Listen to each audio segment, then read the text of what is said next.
Të ndëruar shikues, jemi rikthyer në studio edhe tham para se të hynim kështu në studio, po duke pa këtë material, vitet po shkojnë shumë shpejt. Edhe kena fituar ndoshta të ma çmueshmën, edhe jo ndoshta pa ja më çmueshmja. Pavarësinë po edhe lirinë e vendit. Për këtë arsye kemi nderin dhe kënaqësinë që ta kemi ambasadorin zotin Astrid Zemaj, që ka kontribuar shumë, po edhe ka qenë ambasador në NATO edhe ka libra të ndryshëm, kështu që do diskutojmë për muajin e çlirimit të Kosovës. Zoti Zemaj, mirë se keni ardhur, faleminderit shumë për kohën. Mirë se gjeta edhe një herë, faleminderit edhe për ftesën edhe për kohën tuaj.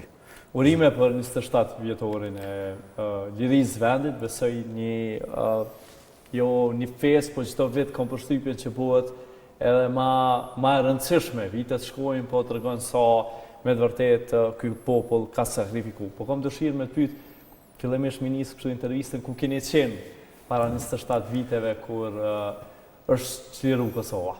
Faleminderit shumë. Është një ditë, siç e thatë ju, jashtëzakonisht emocionale, e cila përtej emocionit personal dhe krenarisë që mund bartim secili nga ne përbën një ndër kthesat më të mëdha historike edhe për Kosovën, por edhe për Evropën, e veçanërisht për secilin prej nesh. Si pyetje se ku kemi qenë.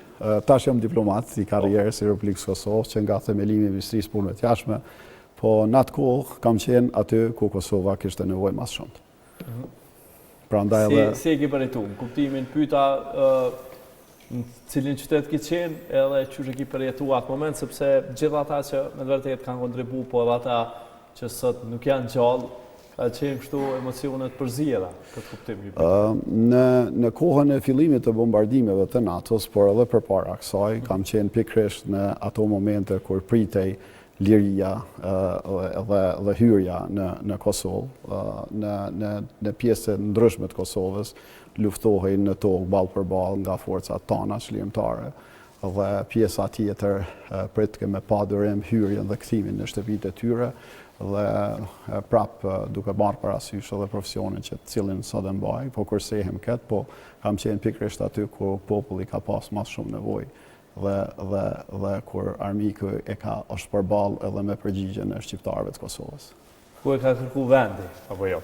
Zoti Zemaj, normalisht që 12 qershori është data e çlirimit, po ka e di që ndoshta shumë emisione me i bo, kemi shumë problem me sjell atë rëndësinë e kësaj dite, po si diplomat edhe si kontribues në këtë pjesë realisht çka përfaqëson kjo ditë për shqiptarët, anën bani, jo vetëm Kosovë, Shqipëri, po kudo që janë. Çlirimi i Kosovës faktikisht e përmbyll aspiratën kombëtare të gjitha përpjekjeve të shqiptarëve dhe të popullit të Kosovës rreth 100 vjet okupim, kalim nga regjimi në regjim dhunë dhe terror deri në shkallë gjenocidi brenda 100 viteve. Domethënë, viti 1999 e përmbyll një shekull shumë të rënd në historinë e Kosovës dhe të shqiptarëve në përgjithësi, lirinë e Kosovës, e cila pastaj në konsolidim të mjetëshëm të paqes, sigurisë dhe në koordinim me Bashkinë Ndërkombëtare dhe aleatet dhe partnerët tanë vjen edhe deri te kthesa e dytë, e cila pas çlirimit të Kosovës është edhe pavarësia e Kosovës në vitin 2008. Për mua viti 1999, nëse e sheh shekullin e kaluar dhe fillon që nga shpallja e pavarësisë së shtetit shqiptar dhe lonja jashtë territorit atëherë të Kosovës dhe viseve tjera dhe deri në përmbylljen e saj në lirinë e Kosovës, mendoj që është kthesa më e madhe historike në historinë e shqiptarëve. Prandaj është një ditë që ngjall emocion të vërtetë edhe shpalos kujtime, jo vetëm nga gjenerata janë, po kthehesh në histori dhe i shef përpjekjet e gjithë popullit shqiptar për liri, pavarësi dhe demokraci. Ishin këto momentet kyçe që e kanë Kosovën në momentin e çlirimit, po njëkohësisht pastaj edhe për pavarësinë e vendit, apo ka pas normalisht edhe momentet e tjera në historinë tonë, po janë këto kyçe? Shiko, nëse e sheh vitet pas luftës dytë botërore dhe e sheh që populli i Kosovës ka kaluar një fazë një farë forme të zhvillimit të tij në kuadër të shtetit Jugosllav, atëherë ish Jugosllavisë, e shef që pikërisht zhvillimi i Kosovës dhe i shqiptarëve në atë nivel të lartë dhe i barazum pothuajse me republika tjera, e ka sjell edhe regjimin e Miloševićit te kundërvyhet kësaj, të suprimoj autonominë e Kosovës, të mbyll radio-televizionin dhe mediat Kosovë, të dëboj nga punda dhjetra, qindra mira shqiptar, të mbyll shkollat dhe ta kthej Kosovën në një vend të okupuar në zemër të Evropës. Prandaj nëse i sheh të arriturat të cilat ne kemi kaluar, reagimi i Serbisë, në këtë rast i Miloševićit në fillim të viteve 80-ta, e cila kulmoi me diktaturën e rënë në vitet të 90-ta, e sheh se zhvillimi i shqiptarëve dhe i Kosovës i ka penguar edhe Jugosllavisë dhe Serbisë në veçanti. Prandaj edhe lufta e Kosovës nuk ka lindë dhe çlirimi i saj nuk ka lindë si përpjekje brenda një periudhe vetëm në vitin 1998-99, por ka qenë kulminacioni të gjitha përpjekjeve për liri dhe pavarësi deri në pavarësinë e Kosovës. Prandaj këto data dhe këto zhvillime për mua janë të lidhura shumë ngushtë njëra me tjetrën. Mirë, flasim edhe për rolin thash që edhe ndoshta 2 emisione me bu, zoti Zema është shumë problem me rikapitulu gjithë atë histori e sakrificë që ka po populli jonë për me ardhur deri në këtë ditë. Po kisha pas dëshirë me u ndalë te një pjesë shumë e rëndësishme intervenimi i NATO-s në Kosovë dhe shumë herë edhe sot, megjithëse po bën 27 vjet, ka shumë ata që nuk na duan të mirën, se si u bë mundur që NATO të vije edhe të intervenojnë në Kosovë. Kjo tregon ndoshta edhe angazhimin shumë të madh të secilit prej jush ose prej nesh kushdo që është, edhe për me arrit atë intervenim i cili me të vërtet ka qenë besoj shumë ose me thonë ndoshta edhe më i rëndësishëm. Mendoj që pas kthesës së madhe e cila ndodhi në Dayton dhe Kosova lihet anash nga proceset të cilat ne i dim apo kemi kaluar nëpër to, NATO, Bashkia Ndërkombëtare, ka bërë njësër përpjekjesh për të sjell një lloj paqe dhe stabilitetin këtë pjesë. Por intervenimi i NATO-s në historinë e NATO-s mbetet si intervenimi i parë ushtarak i përbashkët i gjithë aleancës në historinë e krijimit të tij. Dhe nëse e sheh që në vitin 1949 me krijimin e NATO-s, tash 76-7 vite, NATO e ka kryer një intervenim të tillë të përbashkët ushtarak, operacionin Allied Force, i cili është realizuar për të penguar spastrimin e vetëdijshëm etnik, për të parandaluar katastrofën humanitare, vrasjet dhe krimet mas kanë qenë të papërshkrueshme që nga përfundimi i luftës së dytë botërore. Prandaj, dhe nëse e sheh sa çfarë mrekullie ne si popull e kemi, intervenimin ushtarak të NATO-s është jashtëzakonisht për të vlerësuar, sepse intervenimi i NATO-s përbër ndërhyrjen e parë në këtë formë për ta çliruar dhe për ta shpëtuar një popull nga shfarosja. Nëse i sheh skenat para intervenimit se çka ka ndodhur, kemi pas vrasje masive, kemi pas është përdorur si dhunë seksuale, si metode luftes edhe dhuna seksuale, pastaj djegjet e fshatra, shtëpive, dëbimi njerëzve. Dhe para intervenimit NATO-s veç ka pas krime, sikur Prekazi, Pokleku, Libenici, edhe më vonë pastaj që kulmuan Meja dhe të tjera, Izbica dhe shumë tjera në kënd Kosovës, e sheh se përpjekja e Serbisë ka qenë për ta shfarosur një popull, një mekanizëm për ta shfarosur një popull, për ta dëbuar dhe për ta pastruar etnikisht vendin tonë. Në anën tjetër ka pas një rrezik jashtëzakonisht të madh të shpërndarjes së luftës edhe në rajon. Dhe kur kemi pa ato skena të cilat ne sot, sikur e pam edhe në materialin tuaj, pothuajse janë biblike, se si ka mundur një popull i kaq i vogël të përballet me një agresion kaq të madh nga një shtet i cili ka bo luftë difarforme kundra i popullit vetë. Prandaj NATO u detyrua të intervenoj, sepse mori mësime pikërisht nga ato që ndodhen në Srebrenicë, për ta parandaluar një Srebrenicë të dytë në Kosovë, ose për ta Ruandën për shembull. Kemi edhe një rast tjetër të gjenocidit, dhe njëjta ishte përgatitur nga Serbia të ndodhte në Kosovë.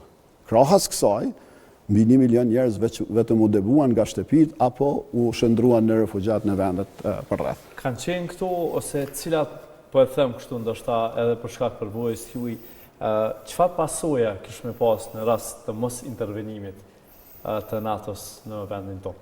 Se gjithmonë bëhet kjo pyetje kështu edhe në kuluare, po edhe te ekspertë ushtarak ndoshta të tjerë, sepse ne normalisht kishim atë që më të çmueshmën ushtrinë shqiptare të Kosovës bashkë me djemt të vajzat më të mira të këtij vendi, po ideja është që besoj që NATO e dhat, po e them, goditjen e fundit edhe qendësorën që mos më shku deri në të lashë edhe më ndaja apo jo zënzim. Shiko, në aspektin profesional duhet vlerësuar edhe në aspektin edhe qoftë edhe moral, po edhe si përpjekje e popullit Kosovës për të fituar lirinë. Populli i Kosovës kaloi në një dekadë të një rezistencë paralele ndaj pushtetit serb, dhe përpjekja për luftë armatosur nuk ishte se rrjedhin nga shqiptarët e Kosovës vetëm hajtë të ngritemi një ditë dhe të rrokim armët dhe ta luftojnë Serbisë, po ishte si rezultat i dhunës së shfrenuar të Serbisë ndaj shqiptarët e Kosovës. Prandaj ka lindë dhe ushtria çlirimtare e Kosovës si përpjekje popullit të Kosovës për liri dhe çlirim. Dhe lufta e lavdishme e ushtrisë çlirimtare të Kosovës, e gjithë djemve dhe vajzat vendit anekend, qoftë edhe përpjekjet për ta mbështetur luftën tonë çlirimtare dhe nga jashtë janë kulminacioni i përpjekjeve që thash më herë të popullit shqiptar për liri pavarësi, por pa intervenimin e NATO-s. Kosova dhe rajoni por do të duke ndryshe. NATO ishte shpëtimtari në momentin e fundit në një konflikt që po zhvillohet dhe u shndrua në luftë aq agresive, sa që nuk kishte pas metodë tjetër për ta shpëtuar Kosovën. Prandaj intervenimi edhe rrodhi pas shumë përpjekjeve, rezolutave të mëparshme, konferencës Rambujës, dhe ne e pam se çka ndodhi me 15 janar 1999 në masakrin e Reçakut. Domethënë, ata kishin aftësi vrasëtare, të cilën nuk mund t'i bënte ballë e vetë me ushtria çlirimtare e Kosovës. Zoti Zema, unë jam i bindën që juve ju kam pyetur shumë herë edhe ndoshta edhe jo publikisht, po edhe kështu, edhe publikisht edhe jashtë saj, sepse ishte ky intervenim i NATO-s. Ju keni qenë 5 vjet atje. Ju e përmendët konferencën e Rambujës, e përmendëm ushtrinë çlirimtare të Kosovës.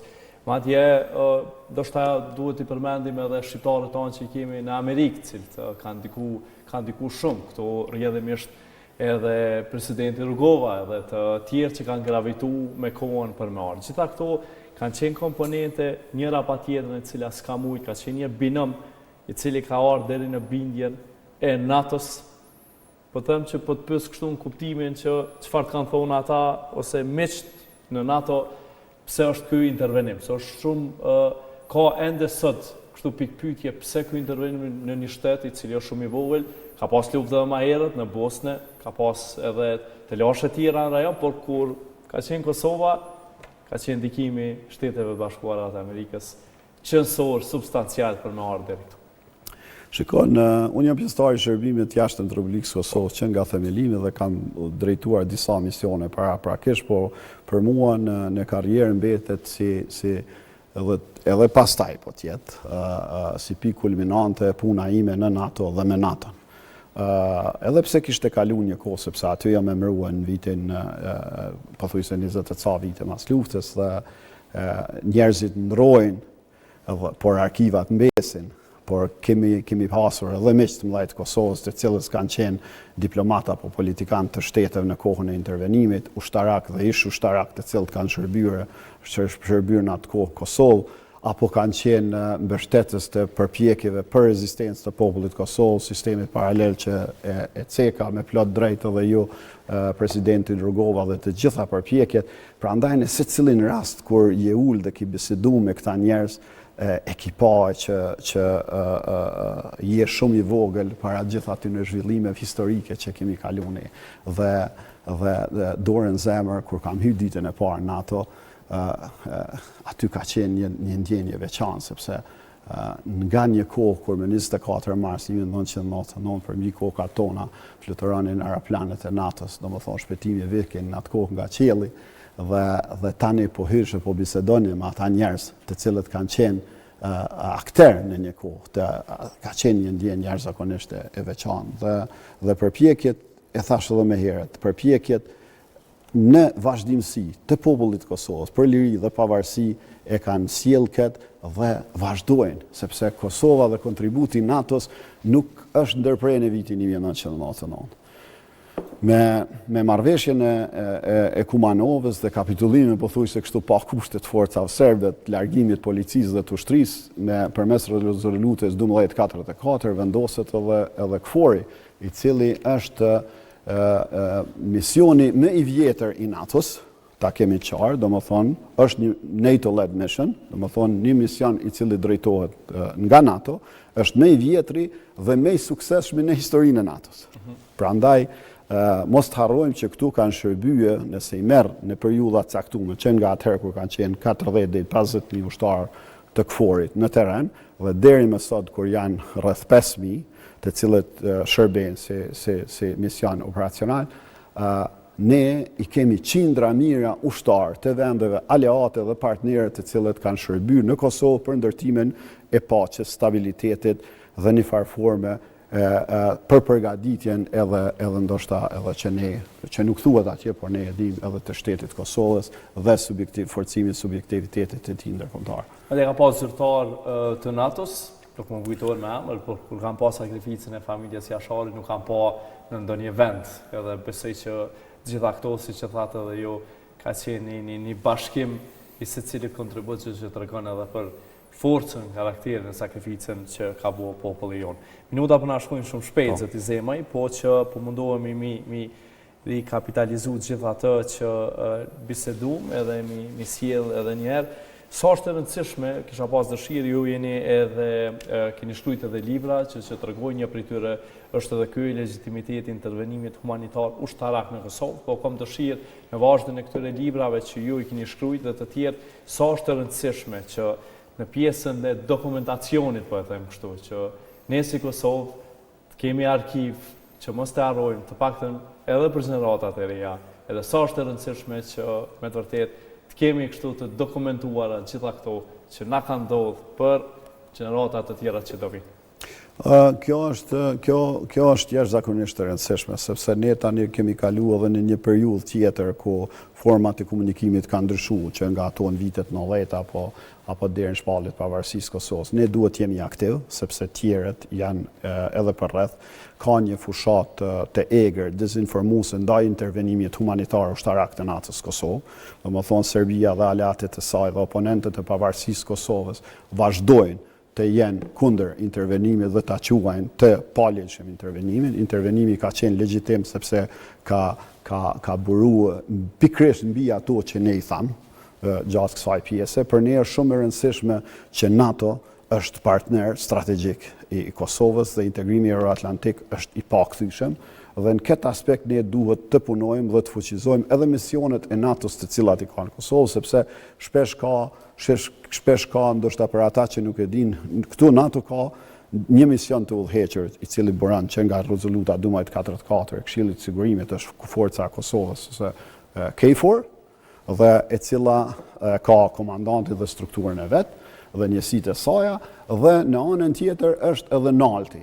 NALTI që nga vitin 2016 është si ekip këshillëdhënës dhe zyre ndërlidhëse e NATO-s Kosovë, që nënkupton një lloj ambasade e NATO-s Kosovë, dhe ajo nuk është neutrale ndaj Kosovës. Ajo ka ardhur pikërisht për të mbështetur Kosovën dhe për të mbështetur institucionet e saj. Dhe NALTI është një komponent shumë e rëndësishme e NATO-s këtu në vendin tonë, udhëheqet gjithmonë nga një general gjerman në cilësinë e drejtorit të NALTI-t, dhe ajo është general brigade dhe ndrohet një herë në vit dhe si komponent është jashtëzakonisht e rëndësishme sepse është e vendosur në Ministrinë e Mbrojtjes, punon në Ministrinë e Mbrojtjes dhe institucione të tjera dhe i përgjigjet drejt për drejt sekretarit të përgjithshëm të NATO-s. Në pyetjen tjetër, e cila lidhet me punën tonë në NATO,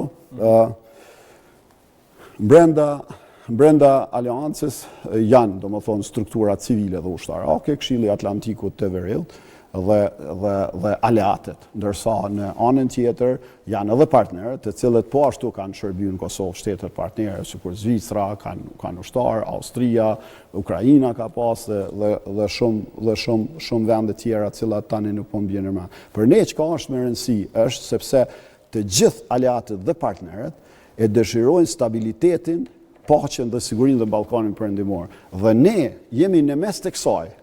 Ne rrethohemi nga vende anëtare të NATO-s dhe sikur është Shqipëria, Malizi dhe Maqedonia e Veriut, por edhe në rrethin e 2 dhe 3 të Kosova është në mesin e zonës transatlantike. Prandaj, si vend, ne jemi i rëndësishëm, jemi partner kredibil për paqen dhe sigurinë dhe rrugtimi euroatlantik i Kosovës është i pashmangësh. Natyrisht që mbetet sfidë 4 vendet mosnjose, të cilat janë të njëjta edhe në Bashkimin Evropian, plus Qipro që është në BE, po këto në NATO, këtë pjesën tjetër me 4 vendet mosnjose ne kemi punu edhe sikur me shtetet tjera, kemi pas takime, është bisedu sepse për ne është e rëndësishme dhe për popullin e Kosovës është e rëndësishme ta dim kontributi i secilit antar të aleancës që nga viti 1999 deri më sot është jashtëzakonisht i madh. Dhe nëse e sheh ajo që e thatë edhe në fillim, që e tham edhe në fillim, që nga viti 1999 deri në vitin që nga viti 1949 deri në vitin 1999 nuk ka pasur ndonjë intervenim tillë, po dhe pas luftës Kosovë ka ndodhur për shembull Irani, Iraku, Ukraina dhe po ndodhen asi dhe NATO prapë nuk e ka pas ndonjë intervenim siç e njohim na operacionin Allied Force në vitin 1990. Ose partnerët, për shembull Gjermania ka ndruar kushtetutën për me intervenu në Kosovë. Do të thonë intervenimi i parë i Gjermanisë pas luftës së dytë botërore. Prandaj këto janë elemente të cilat keni drejt, duhet t'i shënojmë, duhet t'i dokumentojmë, duhet t'i arkivojmë dhe duhet t'ju paraqesim gjeneratave jem si dokumente faktike, por edhe si rrugët në cilën ka kaluar Kosova edhe ka ardhur deri sot. E përmendë që Kosova rrethohet nga vende që janë të antarësuara në NATO, po që edhe ne e kemi vendin aty, apo jo? Edhe cilat janë sfidat e sigurisë për vendin tonë, çfarë duhet bëjmë ne që të antarësohemi sa më shpejt, krahas pjesës politike të katërshës që thatë që nuk na kanë njohur brenda, edhe sa punohet e sa duhet me i kry ne detyrat tona me qenë atje. Thash, tu mos e përfshi politikën gjithë që ndoshta ne edhe nuk e përfshim zoti Zema i po shumë rëndësishme në këto procese po që. Po përfshinë këtë komentet politike për shkak të natyrës së profesionit, po flas në aspektin profesional, generale, po diplomatik, por edhe nga aspekti fushave të mbrojtjes dhe të sigurisë. Kosova përbën një rast unik në historinë e marrëdhënieve ndërkombëtare dhe pavarësia e Republikës Kosovës është suksesi më i madh edhe i demokratizimit të rajonit, sepse ne kemi arrit nga një shoqëri në shfarosje të kthehemi në një vend partner për aleancën dhe për transatlantike dhe për Bashkimin Evropian. Por edhe këtu në rajon, siguria, për shembull nëse shet deklaratat e 2 samiteve të fundit të NATO-s, paqja, siguria dhe stabiliteti në Ballkan zënë vend të rëndësishëm në kuadër të deklaratës së NATO-s.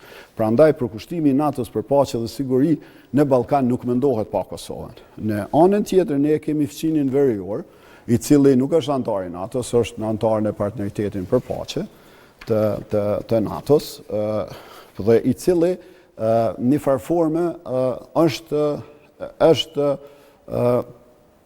jo një farforme, por është proksi kryesor i Rusisë në rajon dhe Rusia dhe influenca tjetër malinje kanë gjithmonë përqendrim kryesor ta destabilizojnë rajonin dhe të paraqiten si akter të cilët mund ta destabilizojnë edhe gjithë rajonin transatlantik përmes Ballkanit, përmes paqes dhe sigurisë ose prishjes së tyre në Ballkanin perëndimor.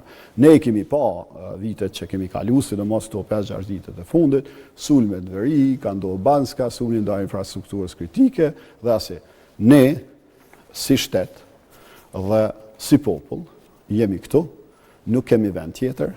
E ardhmja jonë është euroatlantike, rruga e Republikës Kosovës është krahas aleatëve saj, Shtetet Bashkuara të Amerikës, vendet të Bashkimit Evropian dhe si një kontributem, sepse, shiko, nëse e sheh edhe zhvillimin e FSK-s, dhe e sheh zhvillimin e gjithë komponenteve të mbrojtjes dhe sigurisë Kosovë, ne nuk jemi vetëm përfitues të sigurisë, nuk përfitojmë, po ne jemi edhe kontributent. Kemi pasur disa raste ku Kosova ju ka gjenë krah aleancës dhe Bashkimit Evropian në sfida të ndryshme. Prandaj unë mendoj që ardhmja e Kosovës është euroatlantike, nuk ka kthim në këtë aspekt dhe ne duhet t'i kryejmë detyra secili nga ne në atë institucion që veprojmë dhe punojmë. Zoti Zema, i pyetja fundit për juve, sot gjithmonë themi kështu debate, sidomos s'po them kështu në qytete ndryshme, po gjithandej.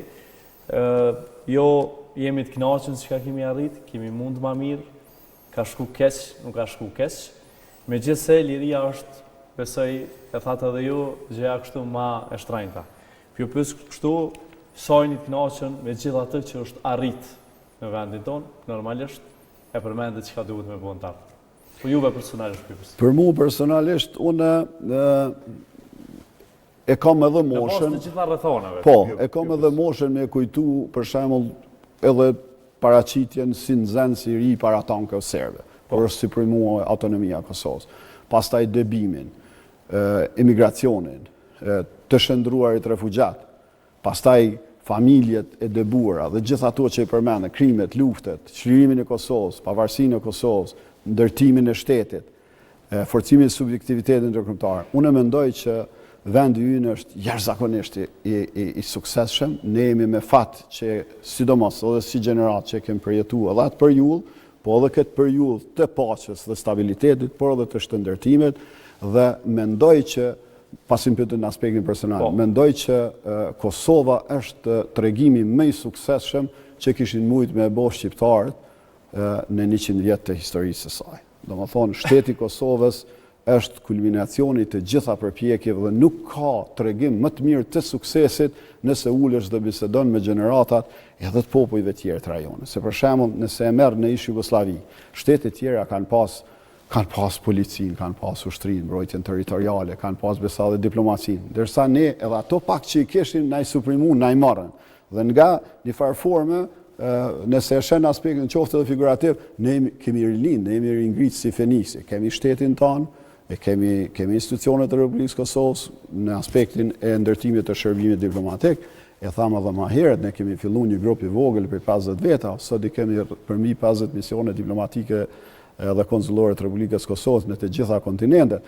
Prandaj, nëse e sheh edhe në aspektin tradicional, ngritjen e vendit tonë, unë e shoh se kemi punë shumë për me bo, nuk do të ndalemi, por si sukses nuk ka sukses më të madh. Zoti Zema, ju falenderoj për kontributin juaj sot në emision. Urime edhe një herë juve dhe gjithë qytetarëve të Kosovës. Faleminderit shumë. Faleminderit shumë, ishte kënaqësi. Ju falenderoj edhe për kohën, po edhe juve dhe shikuesve tuaj, juve dhe gjithë qytetarëve të Republikës Kosovës dhe gjithë shqiptarëve anë kënd, ju uroj ditën e çlirimit. Është muaj i shenjtë për shqiptarët dhe nuk duhet të harrojmë sakrificën e kombit ton, luftën e shtrajt ushtrisë shërimtare, por edhe kontributin e gjitha shteteve aleate dhe partnere për paqen, për lirinë dhe për shtetëndërtimin e Republikës Kosovës, si krah i ynë i fuqishëm. Ju falenderoj shumë. Respekt.